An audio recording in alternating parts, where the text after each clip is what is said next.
If you're a Sonic fan, you've probably heard some kind of variation of, "Oh, that game? You like that one? That one's so bad," at least a million times. Public opinion can be so strong that it can influence people to think that opinions equal facts, which kinda got me thinking. There's a lot of Sonic games out there that have the unfortunate title of being called bad. So I wanted to dive into that and see if these games really are worthy of having that label. So I did whatever research I possibly could, looked up online reviews, scores, and just a general consensus of what most people deem as a bad Sonic game. And I wanted to see if people are just being too mean and dumb and ugly. I'm going in with an open mind, mainly because I haven't played most of these games for an extended period of time. So, let's do this thing.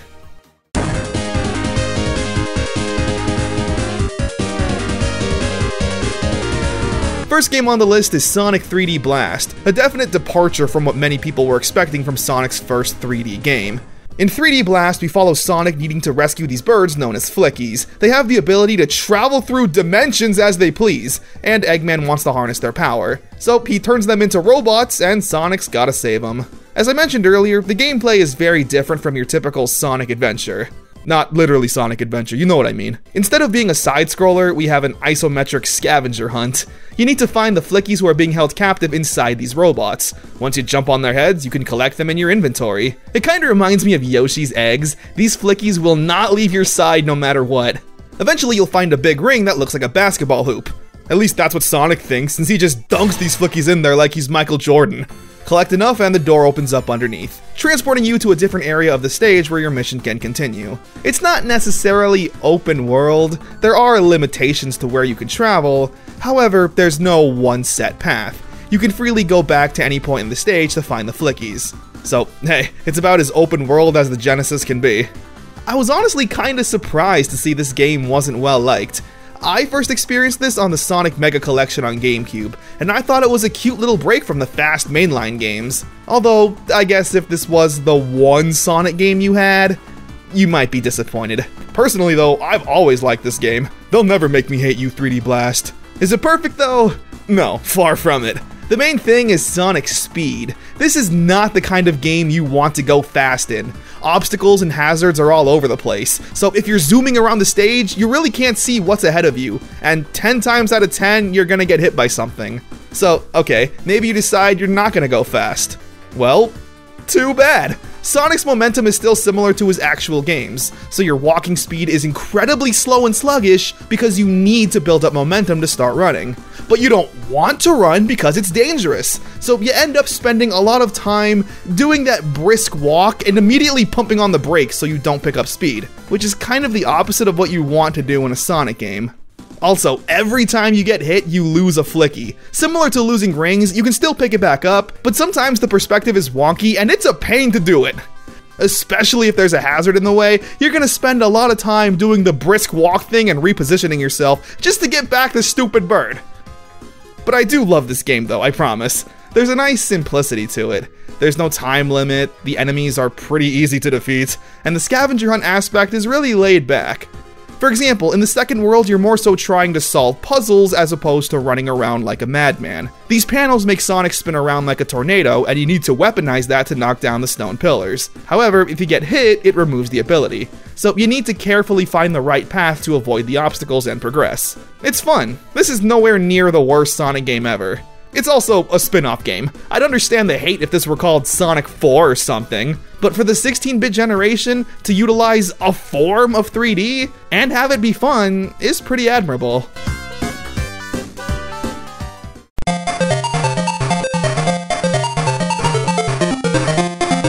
Heading over to the world of handhelds, we got Sonic Labyrinth. I've only played like 2 Game Gear games my whole life, and this wasn't one of them, so I'm hopeful.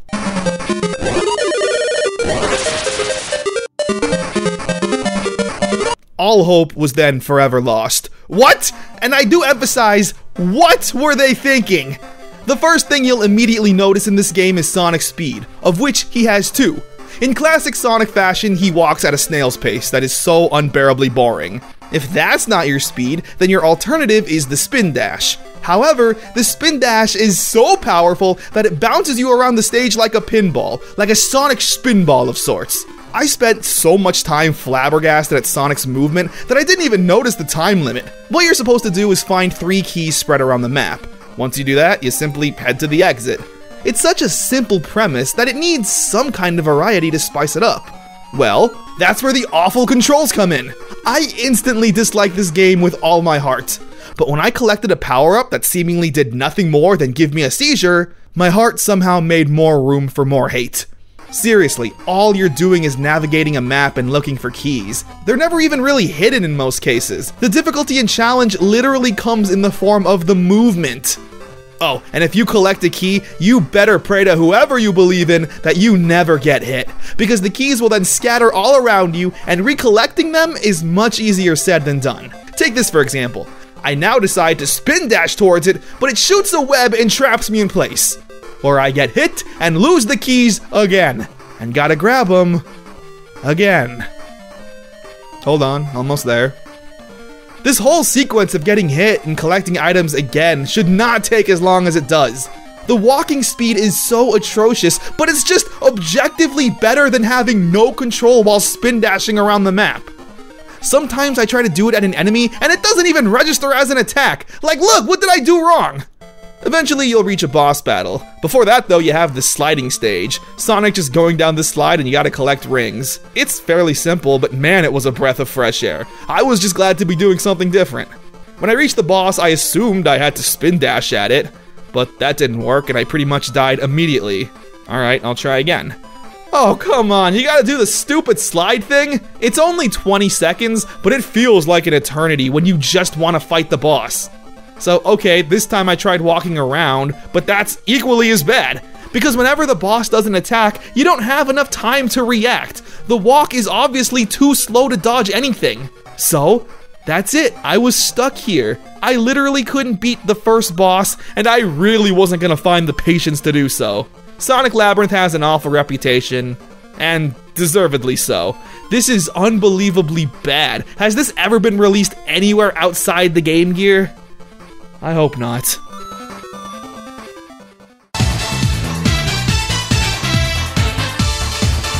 Sonic the Fighters. Huh? That's a bad game? Well, according to a lot of online lists, yeah, it makes the cut. Metacritic gave it a score of 47%. I got that grade in math a lot. I know that's failing.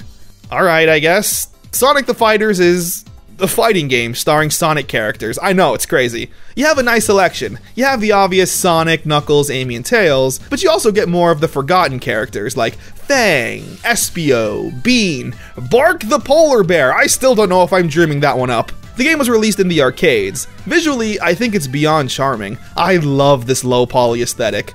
That, coupled with the bright colors of the characters and the backgrounds, probably makes this one of the most tasty eye candy games I've ever seen. The combat, I'll admit, isn't anything deep. I'm sure there's professional players out there who can string together combos and read every attack coming their way. I'm not one of them. Maybe that's the bone of contention critics have with it. It's not a very fluid or all that exciting fighting game. You're just kinda mashing buttons in hopes that you do better than your opponent. Every character has a weird kangaroo kick, these slaps, as well as a few original special moves tied to that character. Like Fang, doing the smart thing and pulling out a gun. Personally though, I don't have a problem with the gameplay. After all, it's an arcade game. Even with games like Street Fighter and Mortal Kombat that do have intricate combo systems, if I'm at a physical arcade cabinet, my monkey brain takes over and I usually just end up mashing the buttons anyway. It's kind of instinctive when you see those big, colorful buttons. And Sonic the Fighters kind of rewards that style of gameplay. Look at this. Look at me playing. I have no idea what I'm doing and I still end up winning the match. Sure, the game does get hard towards the end and feels a little unfair, but that's every arcade game. It's meant to eat your quarters until you discover some kind of cheese strategy. Plus, to my knowledge, this game has only ever been released as bonus content in other games, such as the Sonic Gems collection, and apparently a playable arcade cabinet in the Yakuza series. Sega seems to be fully aware it's nothing more than a simple button masher, and that's not an insult. Whenever I'm at an arcade and I spot this game, it's always a good time. And now, this.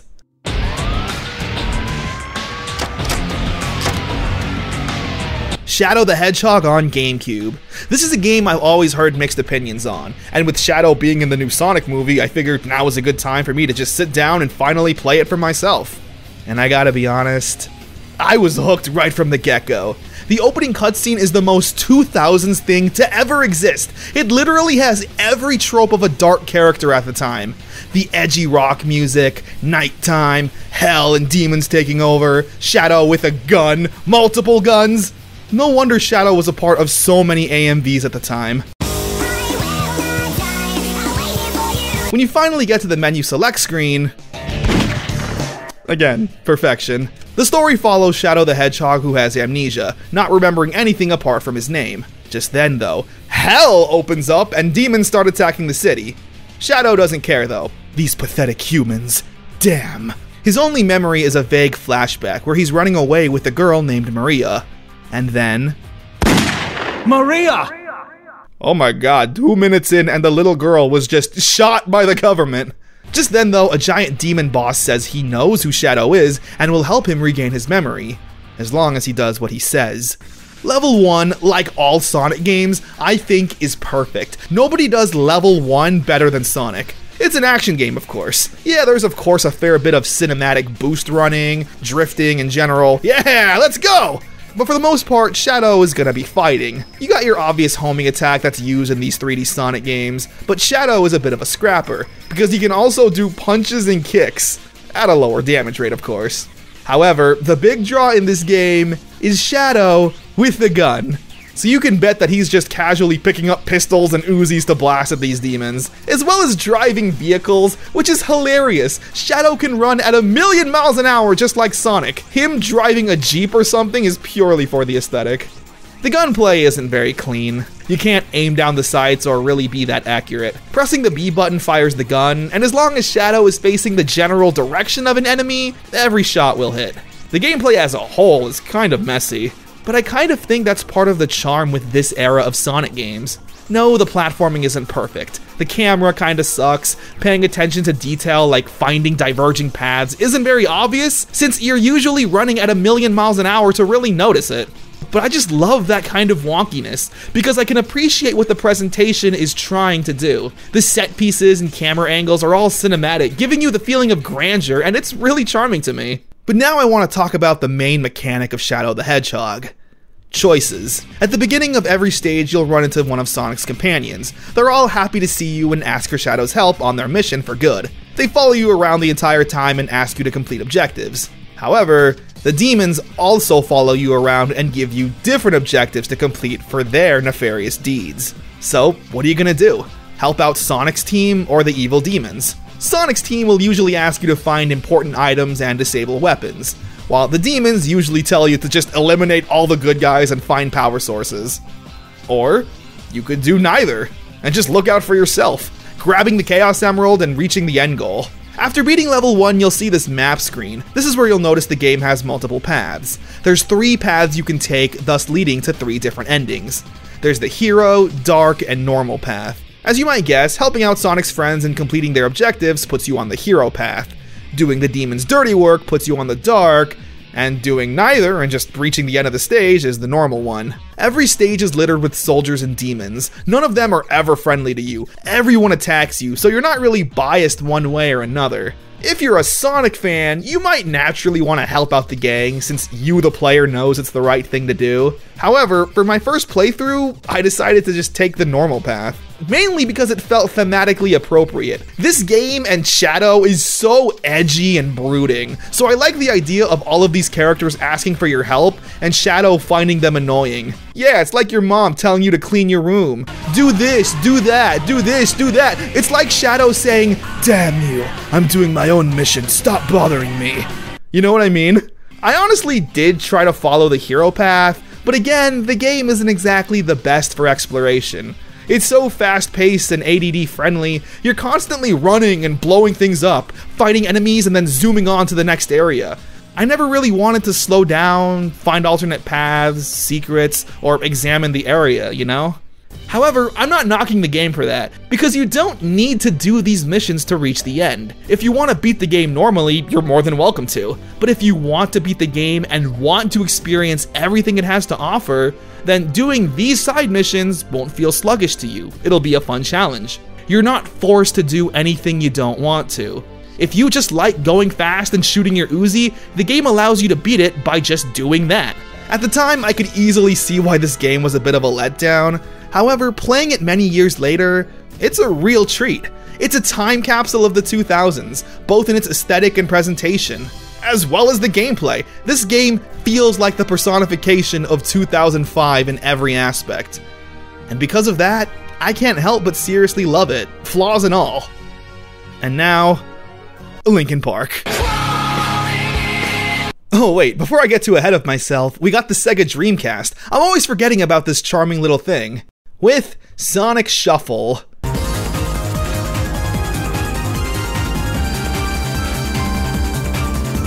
Now, if you're just judging games based off of the intro alone, this would be a 10 out of 10. We got this high-energy techno beat with Sonic and his friends encountering biblically accurate gods while holding cards. It's a hell of an intro for what's essentially Sonic Mario Party. There's only 4 playable characters, which is kind of a letdown since even at this time, Sonic had a huge roster of lovable characters. I selected the story mode, and I think I regretted my choice. There's a lot of exposition here involving this place called Imaginary World, and trying to find the precious stone to protect all dimensions from this being known as the Void, with our home base being the Temple of Light. Like, whoa man, you're kinda overloading me with plot. Forget about Sonic, just look at my clothes. What is this place? I love the animations though. They remind me a lot of these videos I keep seeing on Instagram. They're total brain rot, but I can't stop watching them. Hey, there's no time to rest. Oh, I've been married a long time ago. Where do you come from? What year to go? Where do you come from? What the land? Oh, anyway, after that we get another cutscene. Oh, jeez, have mercy. By the time we actually get to the board, you get the option to explain the map to you, and by this time I was so drained I just said no. I'll figure it out as we go. And I figured this game out pretty quickly. It's bad. Think Mario Party, but with no mini games. Seriously, did they play Mario Party and think the best part was the board game segment? You have these cards that you can select, and you then move that many spaces. You can select other players' cards, but you don't know what they have. Your goal is to find the space that has the precious stone and collect as many as you can. That's it. You're literally just selecting numbers and moving that many spaces on the board to find the star. I mean, precious stone, whatever. Now, there are a few event spaces. One of them has you battling a monster. They draw a card, and then you need to draw a card, and hope your number is bigger than theirs. If it is, then you win the fight. How exciting. Go!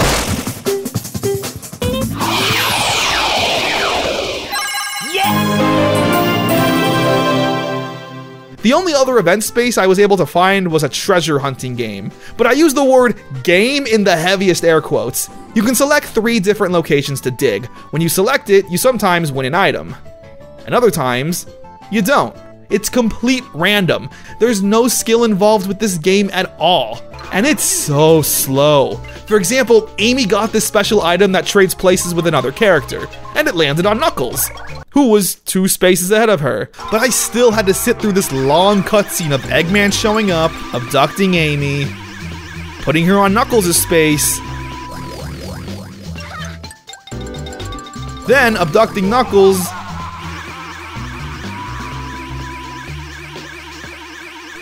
and putting him on Amy's spot. Why does this take so long?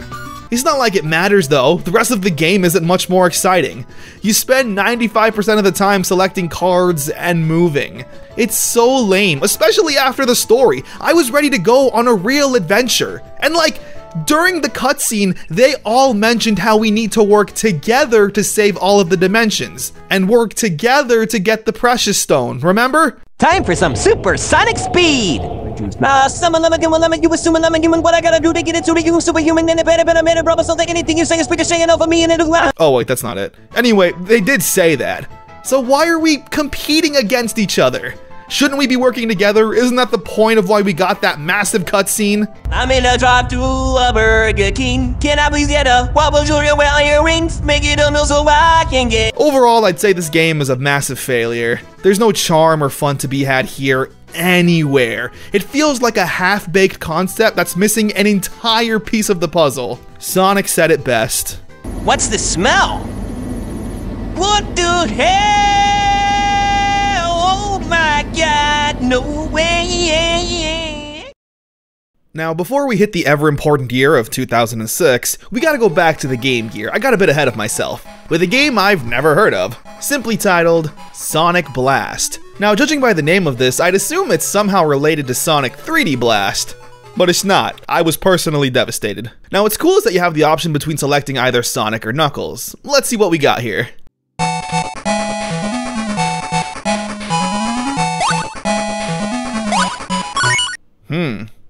I see. Actually, no. That's the problem. I can't see. I can't see a single thing.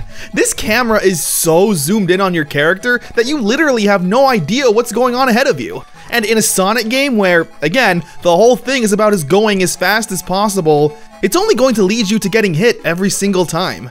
Heck, you might as well just do what I did. Run as fast as you can while occasionally jumping. Whenever the vibes feel right, just hit that jump button. It's not like you know what's happening anyway, why not let fate take the wheel? Man, why stop here? Why not zoom in a bit more? Or even more than that? Yeah, this is the optimal way to play Sonic. Now, despite this very massive flaw, I didn't hate the game. I do find the visuals a bit charming. It reminds me of Donkey Kong Country with its pre-rendered looking sprites. The stages also have a bit of a maze presence. You see, just like in most 2D Sonic games, you're able to take branching paths that all eventually lead to the end goal, with each path either being easy or more difficult. Here though, while there are branching paths, only one of them is the true path. Meaning if you get turned around on a different route, you have to backtrack a bit to find out where to go. Now, it isn't as bad as it sounds. The stages aren't massive by any means, and as long as you're somewhat paying attention to the stage layout, you'll find the exit in no time.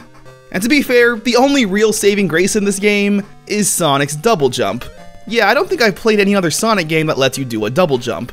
And it would normally break any other title. Like, the first boss fight with Eggman was really not a problem at all, since timing your jump didn't matter. If I was too early, I just had to do the second jump and I'd land the attack. The double jump seems like a generous addition for players because they knew how unfair the game might feel with how zoomed in this screen is. That, coupled with the maze and platforming level design, really just means you kinda have to come into this with a different mindset. It isn't a traditional Sonic game, but now on a handheld. It's a slower and overall different experience that I ended up having more fun than I thought I would.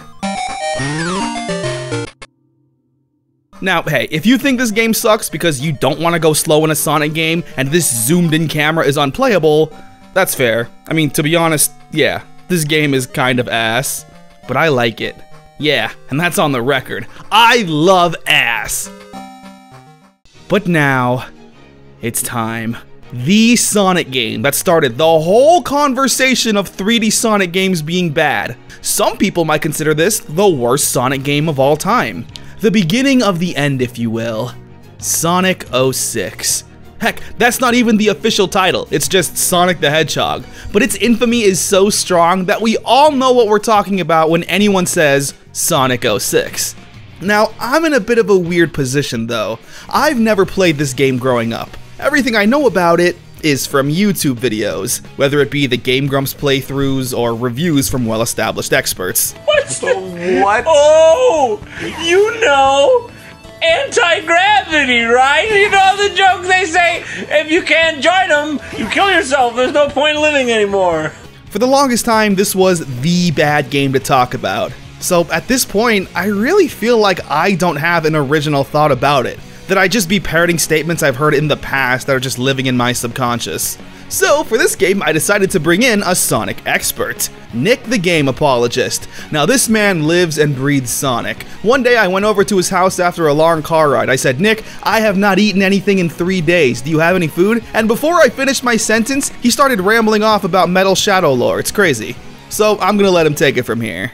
There is no other game more infamous in the Sonic the Hedgehog series than Sonic the Hedgehog, or Sonic 06 as it's known to the fan base. Sega decided this game would be a fresh start and a bold new direction for the franchise, kicking off the 7th generation of consoles and the 15th anniversary of the Hedgehog in style. What we instead got was a flaming disaster that the blue guy has only now started recovering from after his 30th anniversary. Now on paper, this really doesn't sound all that different from other games leading up to this point. Sega did tout this as a bold new direction, but really, it's a lot of the same old ideas from the adventure era. You can play one of 3 hedgehogs, Sonic, who has the same familiar gameplay if you have touched Adventure 1 and 2 at all, Shadow the Hedgehog, which, yes, plays a lot like Shadow from Shadow the Hedgehog, and newcomer Silver, who has psychic powers. His gameplay is a lot slower, but it's fine for what it is. Using telekinesis to pick stuff up and throw it around and solve some puzzles, it's fine, mostly. This also features the return of hub worlds, which we haven't seen properly since Adventure 1, and you do get a chance to play other characters within the stages of these 3 hedgehogs. Really, it does feel like an evolution of the first 2 adventure games, which is why this game is often called Sonic Adventure 3. Yes, sorry, fans were making those comparisons long before Donkey. I'm sorry to inform you. That's actually why I was excited for this game. It sounded like it was bringing back a lot of elements I liked from the Dreamcast games. I missed my hub worlds. I didn't want to play a bunch of mech stages or hide and go seek with a bunch of emerald shards. Taking 3 hedgehogs with some slightly varied gameplay was what I was all about. That's what made games like Sonic 2 and Sonic 3 and Knuckles so brilliant. Keeping a core design that can vary up little by little with other characters. That's all to tell you, I went into this game determined to love it. And this game nearly made me swear off the Sonic franchise completely. There are a few times in my life I've ever been as disappointed in a game as I was with this. Right from frame 1, you can tell they weren't kidding about taking things in a different direction, at least in terms of storytelling and art direction. But this weird attempt at hyperrealism made for a jarring backdrop when compared to the colorful mascots you're meant to run around with, and oh my god, Eggman, what did they do to you? The general public wasn't quite ready to adopt a more serious story when it came to Sonic. Unfortunately, a lot of the charm you would find in these characters and the personality was just kinda lost simply because they were trying to take things so seriously. And unfortunately, this also meant that a lot of the charm usually found in the environments of the series were also stripped away. Levels were pretty varied for the most part, and we did get some memorable ones here and there, don't get me wrong, but a good majority of them just felt lifeless, especially the hub worlds, giant empty cities and forests with absolutely nothing going on, barely a reason to explore anything. And a more serious Eggman meant all the wild, wacky designs you'd expect from his robots were gone. Same with his bases, replaced with cold, sterile, lifeless robots, which, okay, yeah, sure, robots are meant to be that, but what I'm getting at is a lot of these environments didn't have anything distinctly Sonic. Not saying I needed everything to stay exactly the same as games prior to it, but when you take out the Sonic characters, these environments could be slapped in anywhere, and honestly on their own, they weren't anything special. And when you brought in the Sonic characters, they just looked weird. And even if you did vibe with this weird choice of art direction, you would still have to contend with so many loading screens, squirrely physics, broken-ass boss fights, poorly telegraphed gameplay, and so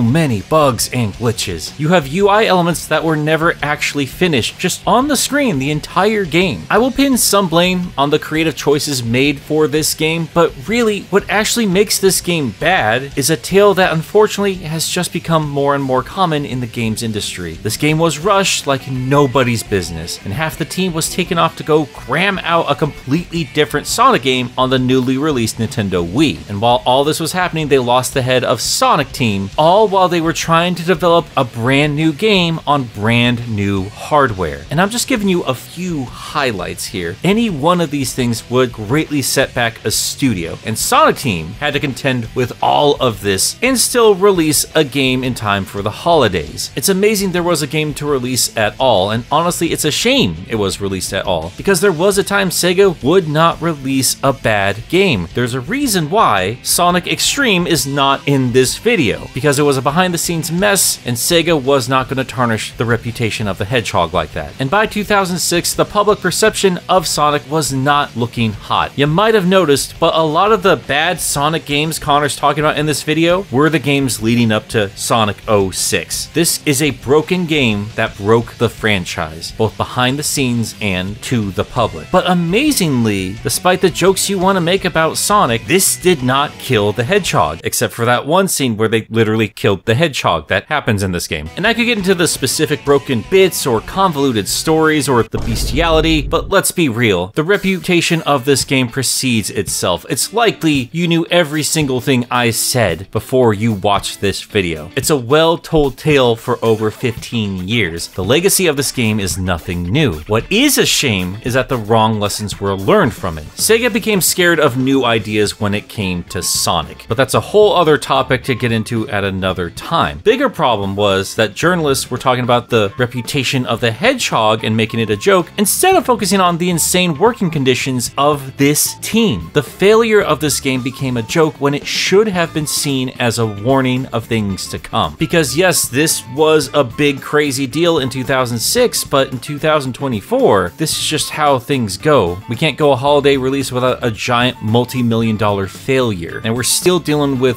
record-breaking layoffs in the industry. Things aren't looking hot, but hey, coming back to Sonic 06, thankfully there were fans that saw something special in this game, be it some world-building lore, character growth, the likes of Shadow the Hedgehog, appreciating new characters like Silver or Mephiles, or the fairly decent level design. And while not executed greatly all the time, there were still fun ideas in terms of the gameplay. Yeah, you gotta look for the fun, but it is still there. And all this time later, I don't know, it's a very interesting anomaly for this franchise. It's been well over 15 years. This game is wholly unique when it comes to Sonic. And I know some of you weirdos are gonna check it out simply for the kissing scene. She's kissing a corpse, by the way. She's making out with Roadkill. A lot of folks will still enjoy this game ironically, treating it like the Room of video games. But if you want to appreciate it a little bit more earnestly, I highly recommend you check out Project 06, which remakes the game from the ground up, put together by one dude, Chaos X. And even though it's not yet finished, it's already leagues better than the original release. And it is genuinely a great gaming experience. But hey, we needed this original game to come out first to serve as the basis for something brilliant. So yeah, while it is considered not only the worst game of the Sonic series, it's not, and one of the worst games of all time, again, far from the case, you might be surprised to find something to love about Sonic 2006. Like kissing dead hedgehogs. Connor, thank you so much for having me on, but if any of my fans get on my case for being on one of your videos, I'm just gonna tell them that you stole this section from one of my videos. Alright, thank you for that, Nick. Alright, what's next? What's been dubbed as the Sonic Storybook series seems to be a mixed bag, consisting of two games, Sonic and the Black Knight, which I thought was pretty fun, and Sonic and the Secret Rings, which is apparently hot dookie. So what do we have? We start off the game with some Crush 40. Alright, so far we're at a 10 out of 10. As the name of the Storybook series suggests, the story is told through a storybook. Sonic needs to stop this evil being known as Eraser Jin. And the only reason I remembered it is because they say it 52,000 times. Eraser Jin. Eraser Jin? But the Eraser Jin. You must stop the Eraser Jin. Now before you can even start the main story, you have to do the Lost Prologue, which is just the tutorial. So, okay, let's explain the controls here. You need to hold the Wiimote on its side, and you tilt it left and right to move. You can also jump, dash, and do a homing attack. Pretty standard stuff. What you see here is what you get. The gameplay is incredibly simple, and you could learn all of this in 2 minutes. But oh no! Sonic and the Secret Rings doesn't think you're smart. This game thinks you're a stupid idiot, because every single mechanic requires a separate tutorial. For example, after learning how to move left and right, the next tutorial is how to jump.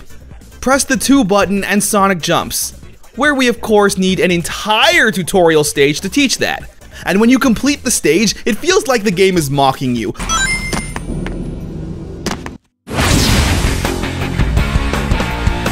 Like, is all of that really necessary?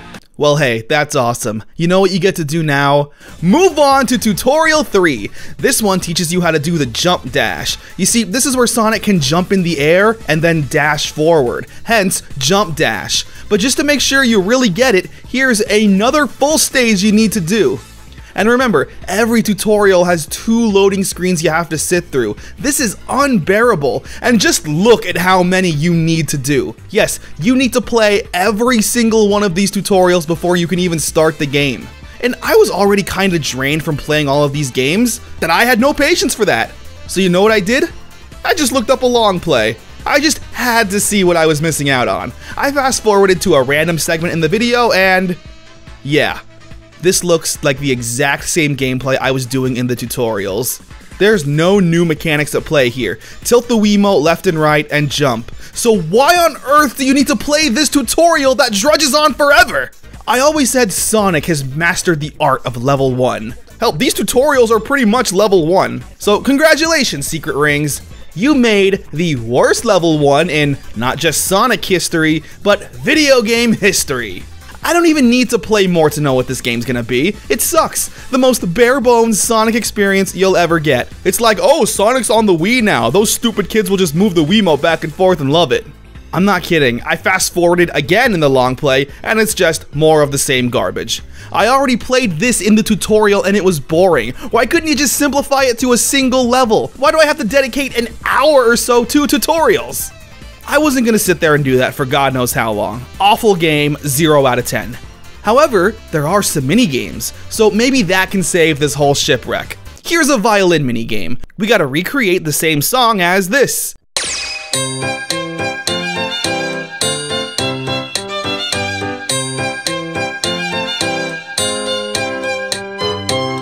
Sounds easy enough. Whatever.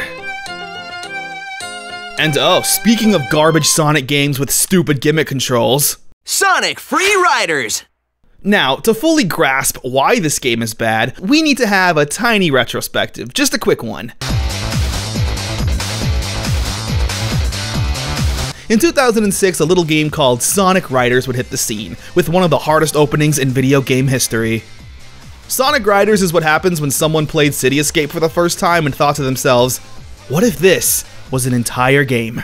It's a racing game, a hoverboard racing game. You're on your hoverboard racing against other characters. As Sonic games tend to be, the race is incredibly fast, full of boosts, drifting, and flip tricks. Where's my Tony Hawk sound effect?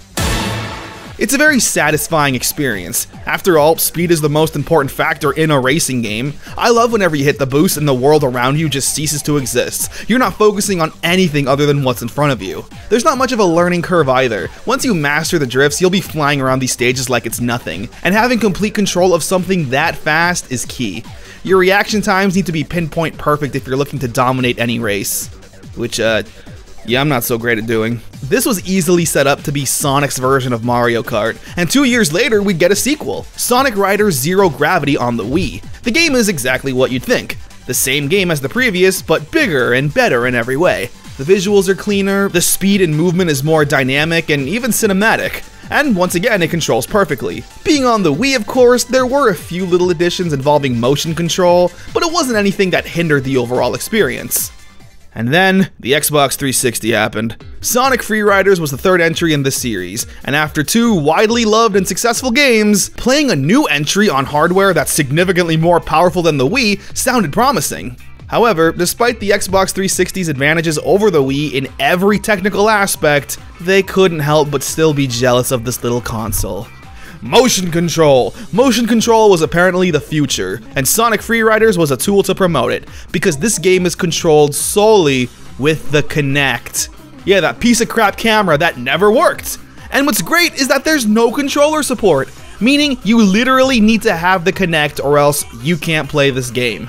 Now, all the obvious problems with the Kinect are present here. It's aggressively unresponsive and shoddy, especially when the gameplay has you needing to just slightly tilt your body to the left or right. It's somehow barely able to read that. Also, the stages now lack that dynamic excitement. Every course is pretty much just a straight line with the occasional turn.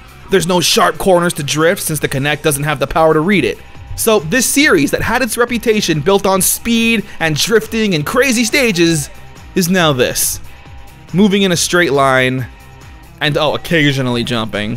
What was once a promising racing series has essentially been killed off completely. We haven't had a new Sonic Riders game since this one. Who would have thought that the Wii version of a game would ever be superior in every way to its Xbox counterpart? This game is so bad it literally forced Sega to just make Mario Kart now. Yeah, Sonic in a car. I'm sure it's fun, but give him his hoverboard back! Oh, and the hits just keep coming. In 2014, Sega decided to give a little reboot to Sonic the Hedgehog, breathe some new life into the franchise, and try to save whatever reputation Sonic had at the time, which in the mid-2010s wasn't good. So to hopefully refresh Sonic, the world of Sonic Boom was created, and they went all out. Sonic and his friends were given new designs and personalities, including Sonic's new hand wraps and neckerchief, Knuckles' big body and himbo persona, and this girl, I don't remember her name. There were new comics, a Cartoon Network TV show, and of course, video games. Now, there's no way to sugarcoat this. Sonic Boom Rise of Lyric is bad. And it's not just kinda bad, it's so bad that this game overtook Sonic 06 as the laughingstock of the franchise. No longer were bad games compared to 06. Sonic Boom was such a colossal failure right out of the gates. Just like Sonic 06, I really don't have much to say about the game that hasn't been said a million times already. The game is a glitchy mess, full of exploits, game-breaking bugs, and just visual tomfoolery all around. The gameplay itself is also kinda all over the place. It's a game that doesn't have a true identity. Sometimes you're running, sometimes you're doing kung fu and hand-to-hand fighting robots, sometimes you're roaming an open world looking for items, then you're fighting again, and other times, I'm not too sure what you're doing. The lack of polish and seemingly unfinished state the game is in really is what does it for most people. When the game's not glitching out and barely holding itself together, what you do have just feels empty and directionless. Sometimes you're playing the game right, and you're not sure if it's broken or not. I also feel bad because the dialogue gets annoying, but it's only annoying because the game sucks. It's clear part of the vision for this new direction of Sonic had the characters being a bit more quirky and silly, making quips in the middle of the action and all that. And in a functional game, that wouldn't have been too bad. But since this game is already a mess, just hearing characters yap is enough to push you over the edge. And I feel bad because the Sonic Boom TV show on Cartoon Network was fantastic. Being able to play a video game version of this would have been so hype if I were a kid. But as it stands, Sonic Boom Rise of Lyric may just hold the title for worst Sonic game ever. And its reputation was so bad that I didn't even know there were 2 more Sonic Boom games. Yes, Sonic Boom Shattered Crystal and Fire and Ice. Now, I've never played these games or heard anybody talk about them. Why is that? Are they bad? Or did this one game's reputation set the tone for what everyone expected any other Sonic Boom game to be? Well, while we're here, let's check them out. Sonic Boom Shattered Crystal. The game kind of feels like an offshoot of Rise of Lyric. Amy's doing some research and gets attacked by Lyric, who nobody seems to know who he is. And Sonic and friends gotta save her. The game returns to being a side-scrolling platformer, so it definitely gets points for sticking to an identity. There's no mishmash of styles here. Run from left to right and reach the end. There's a few mechanics you need to learn. You can run, jump dash, do the homing attack, and swing on these webs like Spider-Man. The level design is very vertical, meaning there's a lot of moments you need to use your special abilities to go up and down, not so much constantly running from left to right. At first I didn't really like this, but it kinda grew on me. Shattered Crystal feels a bit more like a Mario game rather than Sonic. The overworld map is similar, where you can select the stage or do side options. There's a lot of collectibles that unlock secret stages or items, and even the gameplay is similar. Sonic doesn't build up momentum for speed. Instead, he's always walking. But if you hold down the Y button, then he runs. Like Mario. Also, the double jump returns from Sonic Blast, making the vertical gameplay feel natural. The game came out the same day as Rise of Lyric, so it's no wonder I've never heard of this. People were a little preoccupied with its Wii U brother. Shattered Crystal isn't perfect by any means, but it's at least playable. I don't think it would have saved the franchise's reputation or anything, but hey, it's something. And quickly, let's talk about Fire and Ice, the sequel, I guess, that came out 2 years later. It's pretty much identical to Shattered Crystal in every way, but the new main mechanic involves Sonic surrounding himself in either fire or ice, can you believe it? The level design is returned to being more horizontal like a typical Sonic game. Hitting the shoulder buttons puts fire or ice around Sonic, which affects the stage. Sometimes you'll be running on water and need to freeze it so he can run on it, or you'll encounter an ice block and need to burn it down. Despite being almost identical to the last game, Fire and Ice feels a lot more fresh, mainly because you're able to just focus on running again, and activating either the fire or ice to keep that momentum going. It's a game that really makes you want to retry the stages to beat your best time. The level design really stepped up and made the game all the more enjoyable. Again, it wasn't enough to salvage the Sonic Boom name, but I wanted to check these two games out because, again, Rise of Lyric destroyed the Sonic Boom name, so much so that I've never heard anybody talk about these two 3DS games. To me, they were lost to obscurity, and I wanted to see if it was fair that they met that fate. A single game so bad it literally made people forget about its entire series. It couldn't contain its failures to itself, and that's a whole new level of bad. In 2017, the world would see Sonic Forces. At the time, I remember a lot of hype surrounding this game. It was celebrating the 25th anniversary of the franchise, as well as looking like a sequel of sorts to Sonic Generations. However, when Sonic Forces eventually saw the light of day, it was given mixed reviews. The game wasn't as badly received as, say, Rise of Lyric, for example. However, I've only ever heard this game talked about in a fairly negative light, so I think it's about time I judged it for myself. The game starts up with Eggman creating Mewtwo. That's all I could think of when I saw this. But we ain't got time for that! Level 1 kicks off and it's of course Green Hill Zone! And man, right out of the gate, this game is loads of fun. Similar to Sonic Generations, we get a mix of 3D boost gameplay as well as classic 2D platforming. Man, this is great! I love Sonic! We then make it to City, Town, World, where all of Sonic's villains make an appearance. Shadow, Chaos, Metal Sonic, this guy, and of course, Eggman's Mewtwo. Sonic valiantly tries to fight them off, but he's clearly outnumbered and overpowered. And he dies. He for sure loses consciousness, and we get a black text screen saying how Sonic was defeated and the world was taken over by Eggman's army. That was the shortest Sonic game I've ever played. However, it turns out there's a small resistance force with remaining survivors, as well as a new recruit. Who's that exactly? It's us! Yeah! We get to create our own Sonic OC to join the good fight. I'll be honest, if I were a little kid, this would be like the coolest thing ever. You can customize your animal type, color, and clothes. Naturally though, you'll probably end up with something goofy. Here's my guy, the face of the hero who will save the world. So it turns out Sonic isn't actually dead, he's just being held prisoner and our first mission is to save him. Your avatar plays pretty similarly to Sonic, but with a few new additions. First is this grappling hook that lets you swing around like Spider-Man, as well as a gun. Yeah, apparently our guy's a big fan of Shadow. We get a gun. A full-on flamethrower that just blasts anyone in sight. It's wonderful. After beating the stage, you're able to unlock outfits for your avatar. Beautiful. We then see that Tails hasn't joined the Resistance, because he's too depressed about Sonic's death. Or what he thinks is Sonic's death. Chaos comes to attack him, but just then, a portal opens up and classic Sonic comes out to save Tails. He's here now for reasons. So, okay, this is kinda cool. With modern Sonic no longer being in the picture, classic Sonic will have all the fun classic stages, and our avatar takes on the role of the main hero, doing all the modern Sonic stuff. It's an interesting story direction. Until the next level, where we play as modern Sonic who fights the Lost World boss and escapes the Death Egg and reunites with the gang. So, okay, never mind. What was the point of this? You played up this whole thing like Sonic was dead, only to immediately show us that he's alive and just being held prisoner. I thought the final level would involve us finally rescuing Sonic and working together as the big moment to take down the boss. Also, I thought that's why classic Sonic was here. I get that playing a Sonic game without Sonic could be seen as an issue, but throwing classic Sonic into the mix would give you that feel while needing to rescue Roger Craig Smith. I have a whole paragraph worth of complaints about this, but the next stage had your avatar and Sonic running around together. My childhood dreams of going on an adventure with Sonic have finally come true, and I didn't think this could be any cooler. And then this happened. We'll blow past everything they throw at us.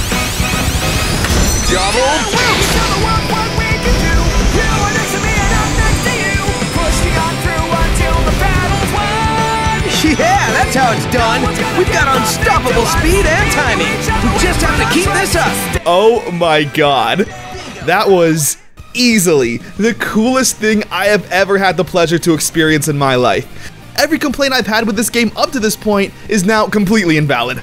These hot and cold feelings pretty much sum up how I feel about the game. There's times where I'm having loads of fun and think this is the best game ever, and other times I'm kinda let down and unimpressed. The stages themselves all have this fun kinetic energy. The speed, boosting, and platforming all feels really exciting, dynamic, and even cinematic. However, there is a strong presence of autopilot. There's a lot of moments where the player input feels kinda like an afterthought. Like, you can move from left to right or jump here and there, but for the most part, the game is gonna take you on its ride and all you gotta do is sit back and enjoy. And while there are moments where I think this is okay and even exciting to see, it's still a video game. I do want some control of what's going on. And when you do have control, the game's flaws kind of start to show. It's not bad by any means, but overall just feels lackluster. When you're not getting into the crazy cinematic scenery around you, the platforming and combat feels a bit dry and basic. But the music is insanely good.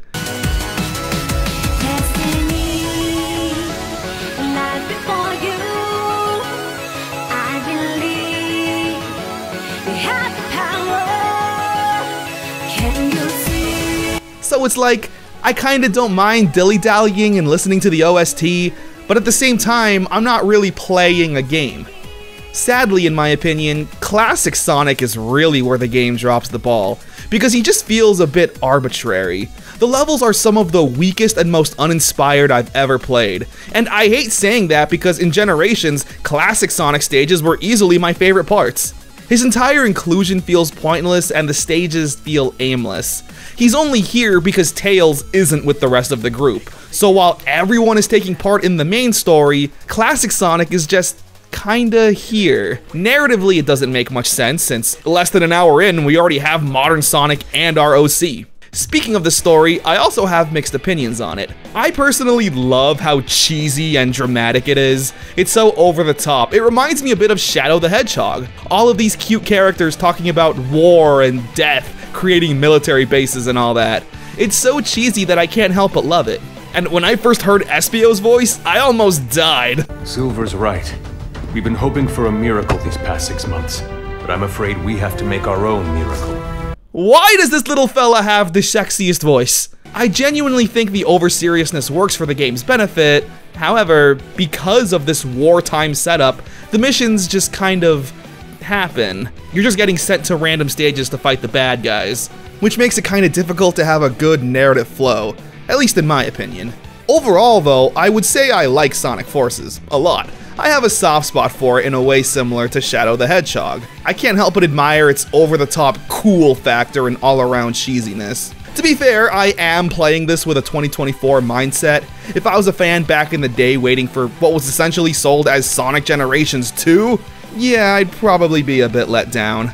I wouldn't call Sonic Forces bad. Maybe half-baked or underwhelming. Not for me though, I really like this game. Impossible. Your abilities exceed your previous data. Unlike mechs, I can grow. I get more powerful every second. Huh, I feel like I'm forgetting something. Oh yeah, mobile games. Sonic Racing Kart. Straight into bollocks. Ugh. How do you immediately turn someone off to a racing game? Like this. So where do we even begin? The overhead view? Sure. Why is there an overhead view? It's the most unappealing, vomit-inducing angle you could have for a racing game. There's a reason every racing game ever is done from a first-person-ish perspective. It immerses you, like, wow, I'm actually driving this car. Then we have the graphics. Or lack thereof, I guess. Man, that grass sure looks realistic. And that car animation? Mwah. Perfection. When did this game come out? 2003? 2003?! If we Google cell phones in 2003, this is what comes up. So maybe these graphics are kind of impressive. Or not. Sonic hopping. Sonic hops. Alright, well that's fair. They were straightforward with what the game was all about. So what we have here is essentially a big puzzle game. Sonic needs to get to this ring on a pogo stick because, don't question it, and he has to make it there in a certain amount of hops. It's actually needlessly complex, so I'll just read what the wiki says. Sonic can only move from any given space to 5 possible spaces. 2 to his left, 2 to his right, 2 to his front, and 1 directly behind. Meaning, if you mess up, you can only jump backwards to try again a limited amount of times. So if you're like me, aka dumb, then it's very much a trial and error kind of game, and I'm not about that. This game came out in 2004. Jeez, who's making these Sonic mobile games this early on in the cell phone's life? Well, there's actually an answer for that, and maybe I should have started with this. Oops. This is Sonic Cafe. Sonic Cafe was a mobile game service in Japan made by Sega. You'd pay 315 yen a month, or essentially $3 a month, and you'd get access to Sega's vast library of mobile games, as well as new ones when they came out. The service ran from 2001 all the way through 2009. Only a select few games were ever released in North America and Europe, mainly the good ones, like the Sonic 1 ports. For this reason, it's pretty difficult to find any game footage online, or even ROMs to download and play myself. The only way you could play these games today is if you lived in Japan in 2001 through 2009 with a subscription to Sega Cafe on your NTT Docomo iApply phone. Which, that wasn't me. And oh yeah, you still need to have that phone today. But there do exist screenshots of a lot of these games, like Amy's American Page 1. American Page 1 is apparently a Japanese card game, like poker or something. It's described as being a mix of Uno and Crazy Eights, so it's a card game with a Sonic skin. Alright, harmless enough. There's Sonic's Minesweeper, which is literally that classic Windows XP title that I still don't know how to play. I always just treated it like a Jack-in-the-Box. Like, ooh, when's it gonna happen? When's the oh, okay. Again, since these games were made during a time where cell phones could barely master texting, they were all fairly basic and primitive. Lots of card games that are simple to program and run, as well as other basic titles, like billiards and bowling. And for what's pretty much $3 a month, I can't really complain. It's a really interesting time in mobile gaming history. I mean, look at the bright side. At least there's no microtransactions or ads. Candy Crush Saga. Download now. How about new? Now for something not as awesome. Shadow Shoot. The story of this game has Shadow ice skating on a rooftop when he blows up. And Eggman swiggity swooties for Shadow's booty. Booty as in like his treasure, the emerald, not his booty. The rest of the game is an auto side-scrolling adventure. Shadow rolls around at the speed of sound, collecting coins and avoiding the spike ball things. He also has a gun, because this is 2006 Shadow the Hedgehog. You remember that one stage in Battletoads that was like this, and it was hard? Yeah, it's like that. It's honestly not that bad, so I lied earlier, please forgive me. Its simplicity is honestly its strongest asset. Anyway, yeah, for a 2006 mobile game, good job. Hey! Remember Sonic Unleashed? That game where Sonic turns into a werewolf and fights enemies in Italy or something like that? Yeah, that was a fun game, but gosh, I sure wish I could play it on the go. Here's Sonic Unleashed Mobile. I already kind of regret wanting this. So as you can guess by the name, this is a Sonic Unleashed remake for your phone. The story starts off the same way as in the official title, just with less impressive graphics. Sonic's running through Eggman's spaceship, couldn't you tell this is a spaceship? Where he then gets blasted and turns into the Werehog. Then the game needs to load. Like, a lot. Then, finally, we're playing good old Sonic. And I don't know what else to say. It's just a fairly solid 2D Sonic side-scroller. / platformer. You do of course get to turn into the Werehog and start bashing enemies with your wolf fist! Yeah! Then you walk around. More walking. Still walking. Still walk. Can I just punch someone, please? I just want to punch someone! Man, I've got some anger issues I gotta work out.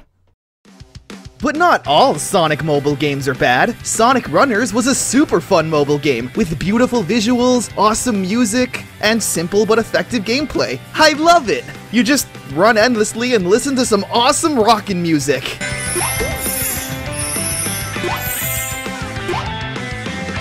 Then there's Sonic Dash, which is the same game as Sonic Runners, but it's in first person. Hey, whatever, I'll still take it. I'll take it over Sonic's Casino Poker. Gee willikers, I sure do love me some Sonic-themed Baccarat.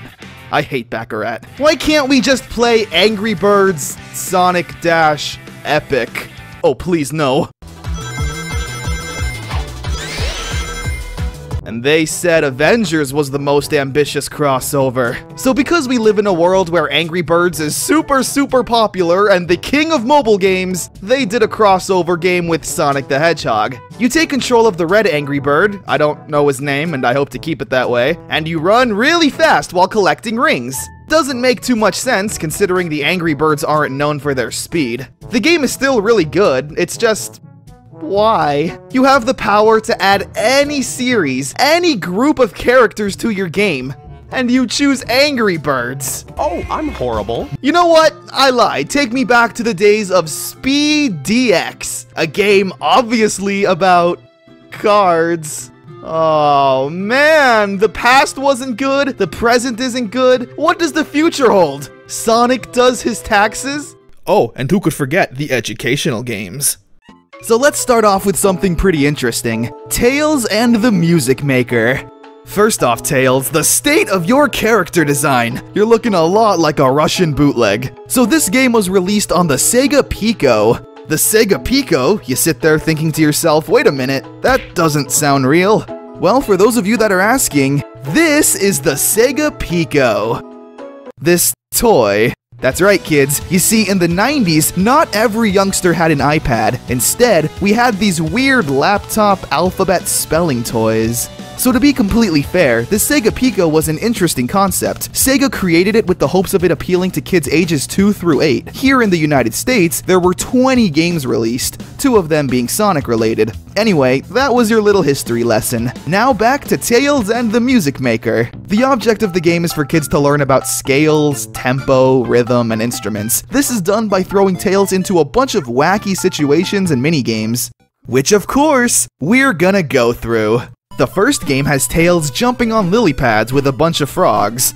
This is pretty much musical chairs, where a song will play and you have to hop from lily pad to lily pad and avoid the orange one when the song ends. When it does, the lily pad disappears. The pattern is pretty easy to get the hang of, it always goes clockwise, so once you figure that out, you pretty much win.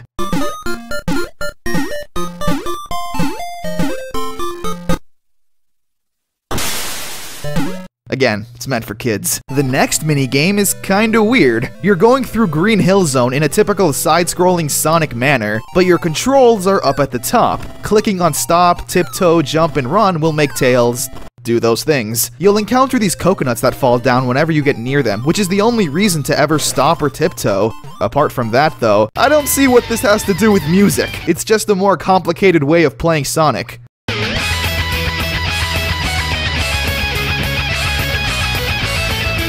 Then we have a game where I have no idea what's going on. Musical notes are falling from the sky, Eggman is back there wearing purple, and the music is giving me a migraine. Yeah, I'll admit it, this game meant for 2-year-olds stumped me. Then we're playing pinball. Again, this has nothing to do with music, apart from collecting musical notes. And now we're playing Breakout from the Atari 2600. I'm not learning anything! Also, this is the second most audibly annoying minigame.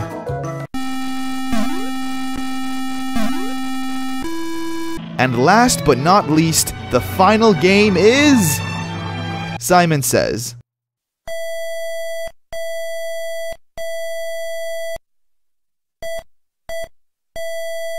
Fair enough. At least it's somewhat educational. And there you go! I beat the game! So, now what? Am I a musical genius now? Tails, you better not have lied to me!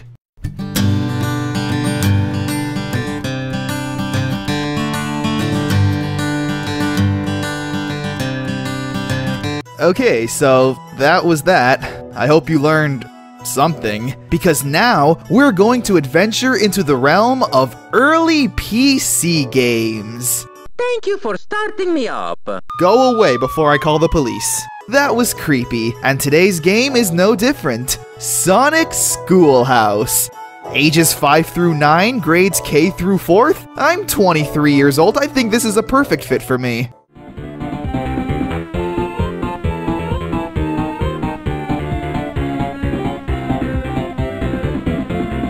What did I just see? Hi there. I'm Sonic the Hedgehog. No, you're not. You're going to play in my schoolhouse. Click on me for help. I'm gonna click on the 911 for help. If you're not sure how to do it, ask a grown-up. I really don't wanna. If you want to play with a friend, click on the stick man. Okay, please stop talking, it's freaking me out. So I get that this game came out in 1996, and Sonic didn't have an established voice yet, but this is the best we got?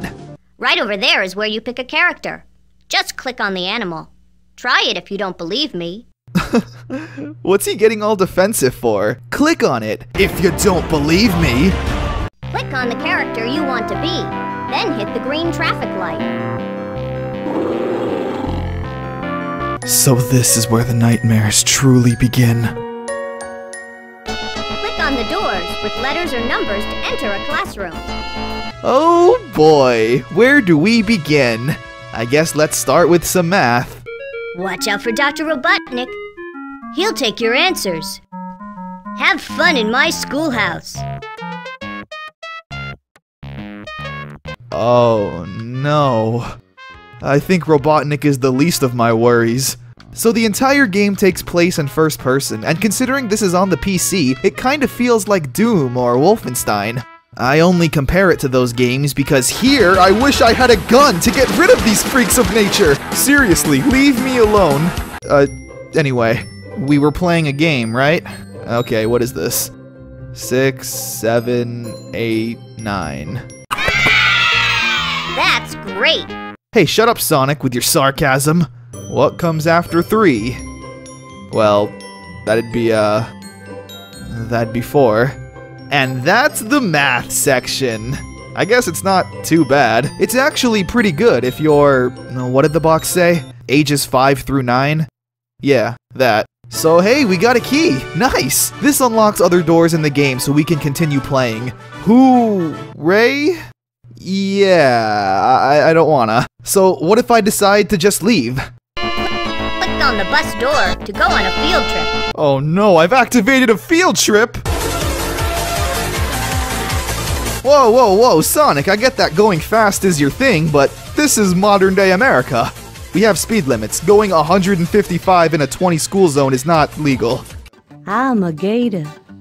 That's alligator to y'all who don't live down south where I'm from. Hello, Mrs. Gator.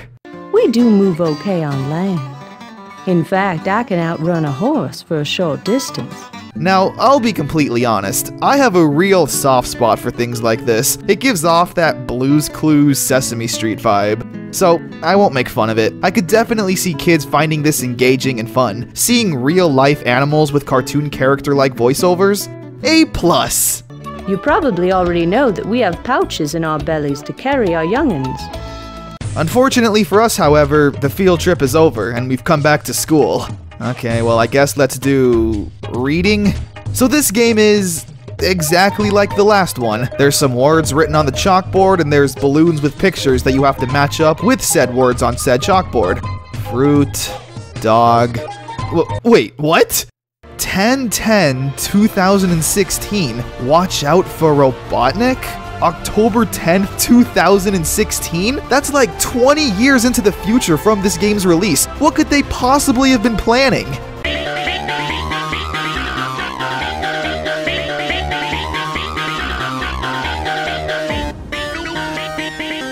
I actually did some research on this to try and figure out what this could possibly mean, or if Sega really had any plans for 20 years into the future. I couldn't find anything. Apart from October 10th being World Porridge Day. Thanks, Wikipedia! so maybe Robotnik wanted to ruin that. The next game is memorization. We go to the schoolyard where we are presented with 8 question marks. You can reveal 2 at a time to try and find a pair. Sonic, a ring, that's not right. This one's Sonic. Oh, and that one was Sonic!